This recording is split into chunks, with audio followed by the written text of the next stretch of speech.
Bueno, estimados oyentes, buen tiempo. Hoy tenemos a un personaje de la política ecuatoriana. Eh, es profesor ha sido profesor universitario, un político estudioso de nuestra realidad, y de la realidad global. Ha escrito varios libros y fue presidente de la Confederación de Pueblos de la Nacional de Quichua, de la Ecuarunari durante los años 2013 al 2019. En este contexto participó en manifestaciones en contra de la entrega de los territorios ancestrales a las mineras chinas y canadienses. Ustedes ya sabrán de quién estoy hablando. Esto durante los gobiernos de Rafael Correa Delgado, Lenín Moreno, Guillermo Lasso y hoy en contra de la política minera del actual presidente Daniel Noboa. Asunto que bien lo recordamos, pues Yacu Pérez es de quien estamos hablando. Es un luchador social, un defensor del agua, de la naturaleza, y por eso se ha manifestado siempre en contra de la depredación minera, el desplazamiento de las comunidades ancestrales para entregar los territorios a las grandes mineras. Un saludo, mi querido doctor Yacu, por favor, para empezar este diálogo. Qué gusto, Taita Alfredito. Un fuerte abrazo a quienes nos escuchan y un honor poder compartirlos. Bueno, este, usted ha ocupado varios cargos, doctor, tanto en su región y usted fue prefecto de la SUAY, cargo que dejó para postularse en el 2021 a la presidencia de la República. Y recordamos bien que desde el Consejo Electoral, que hoy se encuentra en una situación bastante difícil, conflictiva, y los intereses de los poderes económicos que están atrás de todos estos procesos, de los poderes financieros. En ese entonces se bloqueó su llegada a la segunda vuelta electoral para competir con el candidato Andrés Arauz. ¿Qué nos dice sobre esto muy brevemente para desarrollar esta conversación? Era una utopía, un sueño que no Yacu Pérez, sino un sector importante de la población ecuatoriana, conformada por indígenas, campesinos, ecologistas, intelectuales, académicos, la juventud, el sector social, pueda acceder al poder y no, sino con el único objetivo de servir a los más necesitados, a los más vulnerables, tratar de corregir en algo esas gigantescas asimetrías sociales, de darles esa autonomía a los territorios, a las comunidades, de evitar la depredación ambiental, el envenenamiento de los ríos, de permitir realizar el suma causa y el buen vivir, ese respeto, esa abnegación a la naturaleza. Pero se frustró porque la oligarquía ecuatoriana, en ese tiempo controlada hasta ahora por el CNE, controlada por la oligarquía ecuatoriana, hizo un fraude descarado. Pese a que estuvimos durante 4 días en segunda vuelta, al quinto día nos bajaron al tercer lugar, impidiendo pasar a segunda vuelta. Y si pasamos a segunda vuelta, teníamos un apoyo mayor, porque el correísmo siempre pierde en segunda vuelta y podíamos llegar a ser gobierno. Ahí el fraude fue evidente, más de 20.500 actas de juntas tenían inconsistencias, es decir, ahí estuvo el fraude que se dio en aproximadamente 17 provincias. Eso quedó demostrado hasta la saciedad ante el CNE, ante el contencioso electoral. Luego presentamos una denuncia penal a la fiscalía y en la fiscalía, cuando se investigaba, vino las declaraciones del ex candidato a la presidencia, Bolívar Armijos, quien dijo que sí se hizo fraude a Yacu Pérez. La declaración del ex asambleísta Luis Almeida dijo que el fraude está en las computadoras. Y la declaración del mismo Jaime Nebot, que cuando ya se distanciaron con Lasso, que era su candidato, dijeron Yacu Power, él debía ser el presidente de la República. Se frustró, se abortó una esperanza, pero hay que seguir luchando, no hay que perder la fe y la esperanza. y no necesariamente ya, puede ser cualquier compañero o compañera que algún rato levantará la bandera de la resistencia pacífica, la bandera de la autodeterminación de los pueblos, la bandera de la equidad, de la transparencia, de la honestidad, la bandera de un Ecuador que quede libre de las mafias, de las economías criminales, y yo estoy seguro que eso vendrá más temprano que tarde. Sí, conozco un poco esta situación del CNE porque las trampas del CNE, porque yo trabajé durante un año en esa institución. Y bueno, pues son situaciones que hay que superar en lo posterior con la organización social, me parece, ¿no? Y bueno, hemos leído en estos días que el movimiento Somos Agua, que usted lidera, ha realizado una alianza política con el Partido Izquierda Democrática, seguramente en dirección al proceso electoral que se avecina en noviembre. Y pues cuéntenos un poco de este tema y si en esa alianza incluye los principios con que se maneja el movimiento que usted lidera.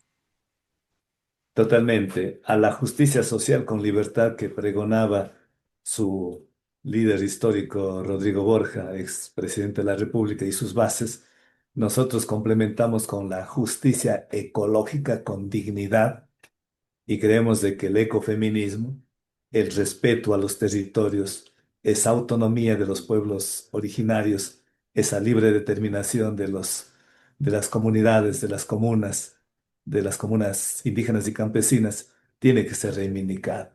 Entonces, en esta visión ecosocial, en esta visión integral, holística, biocéntrica o ecocéntrica, está justamente inscrita en ese acuerdo nacional, que es con miras a las seccionales, pero también con miras a construir una tercera opción, una tercera vía, que no solamente lo van a hacer Izquierda Democrática y Somos Agua, sino tiene que ser esto, amarcar, abrazar una propuesta amplia de muchos sectores sociales, políticos, ciudadanos, en donde ojalá nadie quede excluido, y para eso hay que evitar el caudillismo, las posiciones mesiánicas de salvadores de la patria, sino hacer un liderazgo colectivo en donde se les permita edificar esa tercera vía ladrillo a ladrillo, gotita a gotita, se puede ir construyendo, y eso es el sueño que tenemos, porque ya no podemos seguir en esta polarización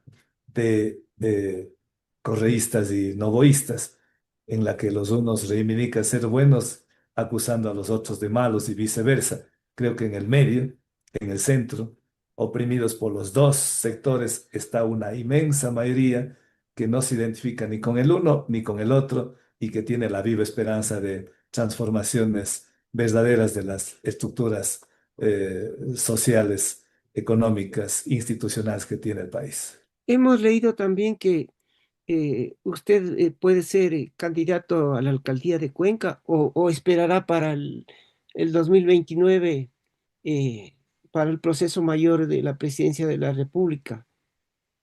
Eso va a depender de algunos factores.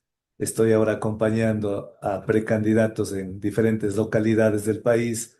Hemos estado en El Oro, en Manabí, en Guayas, en Santa Elena, y también con reuniones virtuales con la Amazonía y la Sierra. Y me han pedido. Yo les he dicho, donde yo pueda ser más útil. Si toca correr para una candidatura local, ahí me tendrán. Si toca acompañarles a los candidatos de las diferentes localidades, también me tendrán ahí. Y si no me toca no ser candidato ni en el 26 ni en el 29, no importa. Aquí no Ujú. tiene que depender de una persona, sino tiene que depender de toda una organización social que pueda tener juntos esa visión de salir de esta crisis multidimensional, salir del fango a la que nos han llevado los gobiernos que nos antecedieron, y sobre todo la oligarquía que tanto daño nos ha hecho y sigue haciendo. Leí en el diario La Hora eh, que decía que usted siendo un personaje significativo en la política ecuatoriana, le puede eh, entrar a competir, a ocupar el espacio que tenía el presidente Rafael Correa, visto que su organización política cada vez se desmembra. se desintegra y entonces, ¿quién puede representar desde los sectores populares hacia la presidencia de la República, hacia representar al país en el concierto internacional, a resignificar nuestro pasado para proyectarnos al futuro? No sería tanto una competencia con el expresidente que no se encuentra en el país, porque no tenemos los mismos ideales. Nosotros somos ecologistas, ellos eran extractivistas. Nosotros enarbolamos la bandera de la honestidad. A ellos se les acusa el Banco Mundial que se festinaron 70.000 millones de dólares en los 10 años. Nosotros hablamos de un liderazgo colectivo. Ahí, en cambio, hay un caudillismo en donde el totalitarismo, el autoritarismo, se evidenció con la criminalización de la protesta social a quienes defendíamos el agua, defendíamos la naturaleza, defendíamos las gigantescas injusticias sociales. Lo que aquí toca es, en realidad, reivindicar un sector que se encuentra huérfano de principios, de valores, de liderazgos, y eso se puede construir, reitero, con liderazgos locales, colectivos, en donde juntos podamos diseñar esa tercera vía.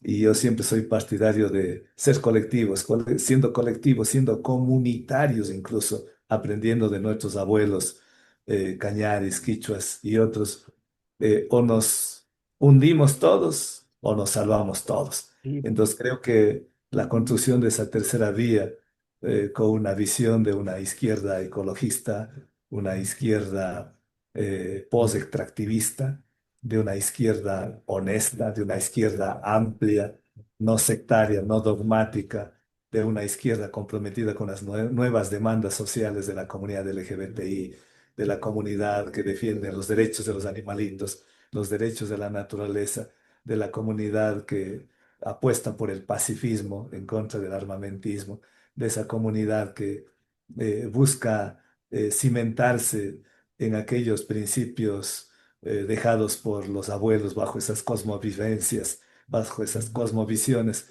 Creo que nos nutre, nos alimenta para construir eso que soñamos, esas utopías que quisiéramos pronto despertarlos. ahora a nivel local y en el tema minero, ¿qué es lo que está ocurriendo en el Azuay? Porque tenemos información de que hay una arremetida minera en esa zona e incluso hemos leído en las redes sociales que el alcalde de Cuenca, Cristian Zamora, ha estado entregando los páramos a las empresas privadas a nombre de la protección hídrica. ¿Qué hay sobre eso? La ecología política nos enseña que hay una disputa en donde se chocan dos vagones. La una que son de los extractivistas. Recordemos que con la conquista se impuso el extractivismo en nuestra Vía Yala y con eso surgió el capitalismo. Sin extractivismo, sin los minerales de la Vía Yala no hubiese podido surgir el capitalismo. Ujú. De parte de los extractivistas que pretenden despojar los territorios, desplazar comunidades, expoliar la madre naturaleza, envenenar nuestras fuentes de agua, propiciar la corrupción y por otro lado encuentran con una férrea resistencia pacífica de las comunidades locales, de las comunidades indígenas y campesinas que se resisten a abandonar sus territorios, porque eso pertenecen a sus abuelos y su territorio no es solamente un pedazo de tierra, su territorio tiene una significación política, es decir, es el poder, la potestad de decidir sobre su territorio. Desde una visión cosmovivencial, su territorio es más que un retazo de tierra, es el control del subsuelo, es el control del suelo, es el control de lo que está sobre el suelo, o sea, el Janapacha, el Paipacha, el Ucupacha. Desde una visión ética, las comunidades indígenas y espiritual tienen un respeto, una ponderación, una sacralización a los cerros, a las montañas, a las lagunas, a las cascadas, a los ríos. Entonces choca ahí entre estas dos visiones. La una, la visión de esta civilización que es del consumo, del productivismo, de la explotación que propicia el capitalismo y que solamente el capitalismo puede pensar que puede haber crecimiento infinito en un mundo finito. Crecimiento infinito en un mundo finito es imposible. Eso la biología celular conoce como el cáncer. Pues eso no es posible. Ahorita mismo ya la población, que somos más de 8.000 millones de terrícolas, requerimos de dos planetas para sobrevivir. Si Ujú, quisiéramos vivir o se viviría como las élites norteamericanas, europeas, se requeriría de 5 planetas. O sea, ujú, eso es contra natura, eso no es posible. Por eso entonces la ecología política, por eso la ecología profunda, por eso el pensamiento crítico y las cosmovivencias, las epistemologías de los pueblos milenarios nos enseñan de que la tierra no nos pertenece, nosotros pertenecemos a la tierra ujú, y que nosotros debemos criar a la tierra así como ella nos cría, dándonos todos los días luz, abrigo, alimento, agua, oxígeno. Y eso no viene de las urbes. En las urbes están contaminados con CO2. Eso viene del páramo, viene de los pajonales, vienen de las montañas. De allá viene el agua, el oxígeno para poder cultivar los alimentos. Entonces, en ese choque de dos visiones civilizatorias, la una de la barbarie y de la otra de la solidaridad, chocan y en eso nos enfrentamos a nivel mundial, a nivel de América Latina y a nivel del Ecuador y a nivel de la SUAY, donde empresas chinas, canadienses han pretendido entrar valiéndose de estados, de gobiernos cómplices que han entregado títulos mineros, autorizaciones de agua, licencias ambientales, sin consulta previa, sin consentimiento libre, previo informado, sin realizar los parámetros o los estándares y protocolos internacionales para consulta previa y ante las demandas, acciones de protección que hemos patrocinado en el caso de Río Blanco, en el caso de Quimsacoche, en el caso de Fierro Urco, en el caso de Sinangoe, Cofanes, o en el caso de Río Blanco y Ayabaca en el Perú, o en el caso Copones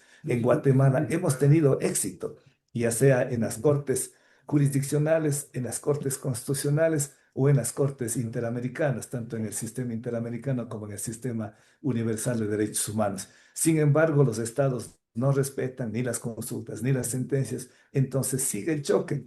Y de eso va a depender, o más bien todo esto, para salirnos de esto va a depender de la fuerza organizativa, de la movilización social y también de la actuación en los tribunales de justicia. Aquí se unen tres pilares, que es la lucha ecológica, la lucha social y la lucha jurídica, más otros elementos que son importantes dentro de esta lucha que es de David frente a Goliat, pero que en muchos territorios lo hemos ganado, como aquí en Río Blanco, en Quimsacocha.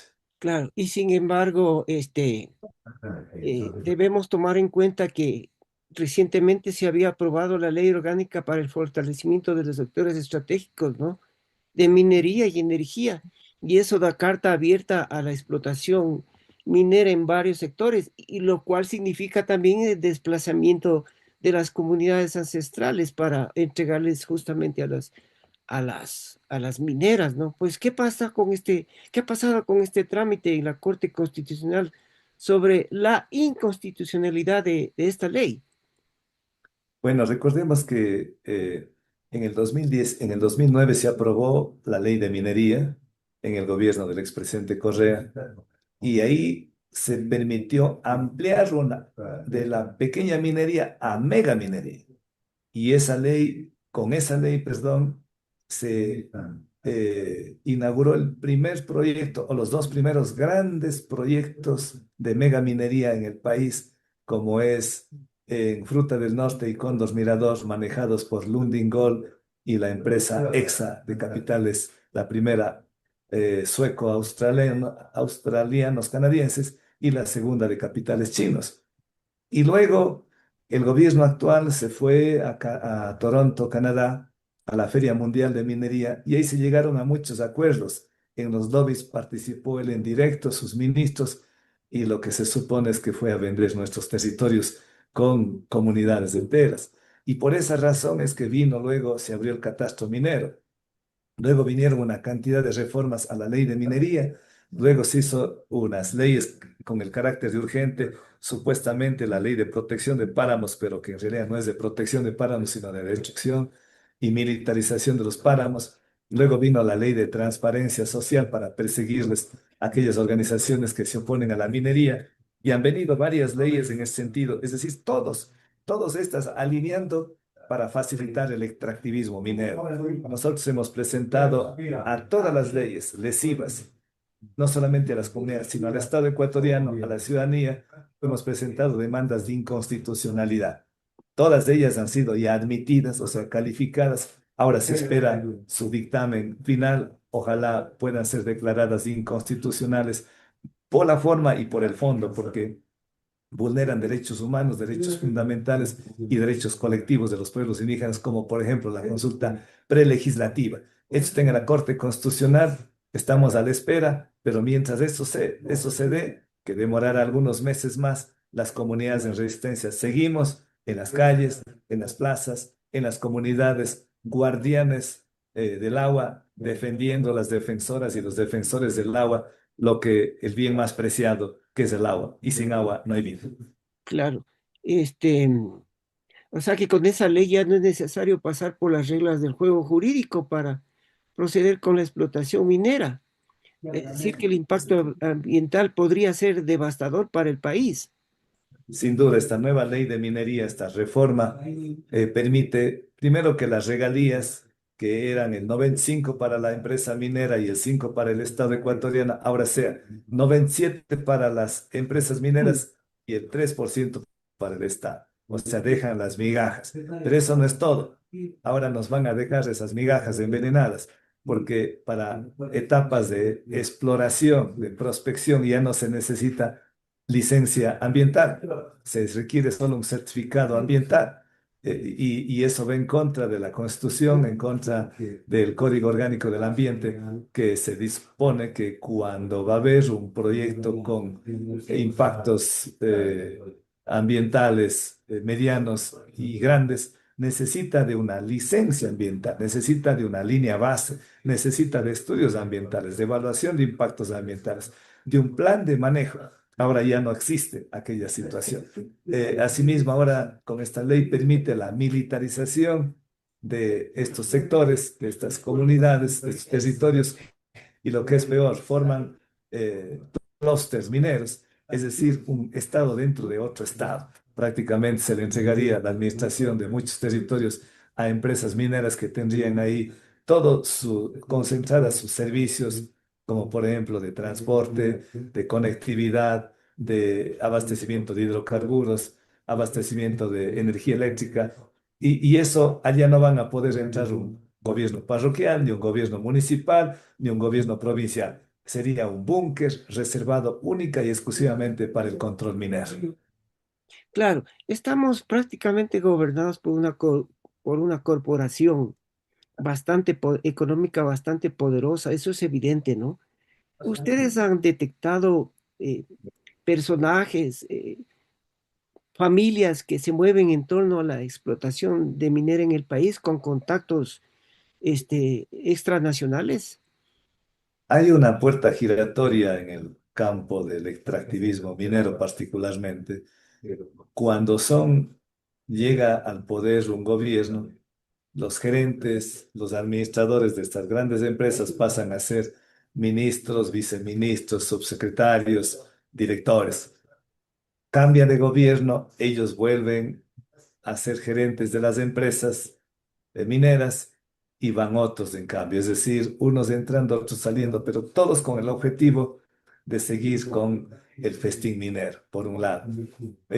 Por otro lado, hemos visto que en el país aparecen nuevos accionistas de la actividad extractiva y una de ellas es la empresa Novis de la señora Isabel Novoa Pontón, quien tiene acciones en proyectos mineros grandes, como el caso del Tomo, que se encuentra en el cantón Las Naves, provincia de Bolívar, en donde están prácticamente arrasando con un tajo la montaña donde nacen las aguas para muchas comunidades, parroquias, cantones y provincias.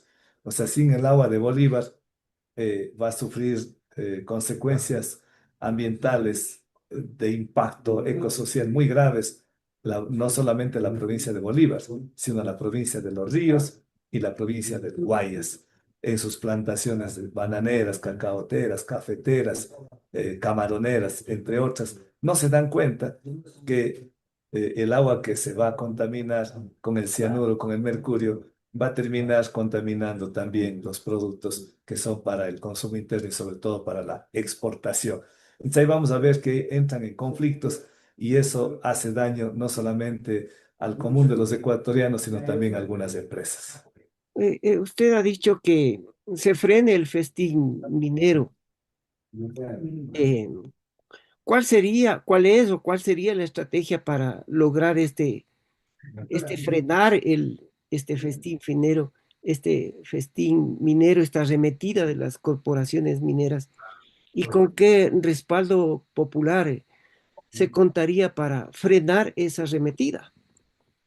La resistencia a través de sus diferentes manifestaciones jurídicas, sociales, ecológicas, académicas, espirituales, religiosas. Eso es lo que se ha hecho, porque uno de los casos más emblemáticos que aparece en América Latina es el caso Kim Sacocha. Acá se dieron tres consultas y las tres ganamos, perdió la minera. Se dieron varios juicios en las cortes, la ganamos, en la Corte Constitucional la ganamos. En Río Blanco fue algo similar. O sea, luchas de 32 años, que si no hubiese sido por la resistencia, por la persistencia, por la contundencia, por la solidez de la organización popular, de la organización comunitaria, imposible poder ganar desafiando a dos monstruos, el monstruo económico del imperio minero y el monstruo político que está en la asamblea, que está en el ejecutivo, que quiere a toda costa permitir el avance del extractivismo en los territorios de las comunidades indígenas. Ahora, para terminar, mi estimado doctor, ¿es necesario la revocatoria del mandato del actual presidente para frenar esta arremetida minera, no solamente en el área minera, sino en todos los ámbitos de la economía y de lo social en el Ecuador? ¿Es necesaria la revocatoria o alguna otra estrategia que permita superar estas situaciones? La situación en la que nos encontramos es una crisis multidimensional. Peor no podemos estar. El Ecuador es el mayor exportador de cocaína del planeta. El Ecuador, el país más violento de América Latina, superado solo por Haití. El Ecuador con los mayores índices de pobreza, de marginalidad, de indigencia, de desempleo. El Ecuador desabastecido de medicamentos, de enfermeros, de médicos. El sistema de salud pública está hecho flecos. El sistema eh, eléctrico del país ya comienza con los apagones. La corrupción campea. El lavado de activos sigue sin cesar y los que lavan son la banca, el sistema financiero. No hemos encontrado un banquero investigado. Se siguen perdonando las deudas a los empresarios morosos, 5.000 millones de dólares en este año. Algo similar lo hizo el expresidente Correa y también todos los presidentes han hecho condonaciones. Lasso, el presidente Moreno y ahora el presidente Noboa. Pero por otro lado, en cambio, por otro lado, no hay dinero. Seguimos comprometiéndonos vía impuestos, vía incremento de los combustibles. Parece que se nos viene el incremento al gas a fin de año con el Fondo Monetario Internacional y la deuda ya rebasa los 90.000 millones de dólares. En estas circunstancias hay que usar herramientas constitucionales y una de ellas es la revocatoria del mandato. Podemos decir, se revoca el mandato a los dos mandatarios. ¿Y qué? ¿Y después qué? Sí, podemos decir que eh, estamos en un caos, pero voy a repetir la frase de Carl Sagan, el astrofísico norteamericano, quien decía, del caos nacen las estrellas. Y hay que creer en la movilización popular, en la fuerza organizativa, en la fuerza de los de abajo, en la fuerza de los de a pie, que ellos nos pueden dar una lección porque sienten, porque viven, porque han sufrido las mayores exclusiones, marginamientos de los gobiernos históricamente y creemos de que desde ahí puede salir una luz que proyecte esperanza al país. Serán sus tareas de estos días, doctor, en estos meses para proyectarse hacia objetivos mayores en esta lucha social? Seguir desde mi kiosquito, desde mi consultorio jurídico, apoyando en las luchas, defendiendo a los que han sido criminalizados, que están en Sucumbíos, en Bolívar, en Cañar, en Azuay. Yo mismo soy criminalizado. Seguir en el activismo ecológico, defendiendo los territorios en varias provincias que nos han pedido. Seguir desde la academia con eh, ahora estamos a más de las clases de tercer nivel, también de cuarto nivel, apoyándoles en estos temas de cambio climático, de emergencia climática, de ecología política, de epistemologías milenarias, abriendo los ojos, invitando a reflexionar, a ser críticos. No tenemos la verdad absoluta, pero generar opinión, generar discusión. Eso Conversando con otras organizaciones para hacer un frente común. totalmente, ahí debería estar la Ecuadunari, la CONAI, el FUT, la UNE, el Seguro Campesino, las instituciones, la academia, absolutamente todos los sectores que históricamente han sido atropelladas en sus derechos. Así es que creo que la invitación es a todos a construir, a poner una gotita de agua para construir ese gran mar de la resistencia. Bueno, doctor, le quiero agradecer mucho. Gracias por esta entrevista, por este diálogo y esperamos que los sueños por un mismo país se cumplan. Taita Alfredito, de corazón. Muchas gracias, un lindo Muchas día. gracias. Hasta pronto. Hasta pronto.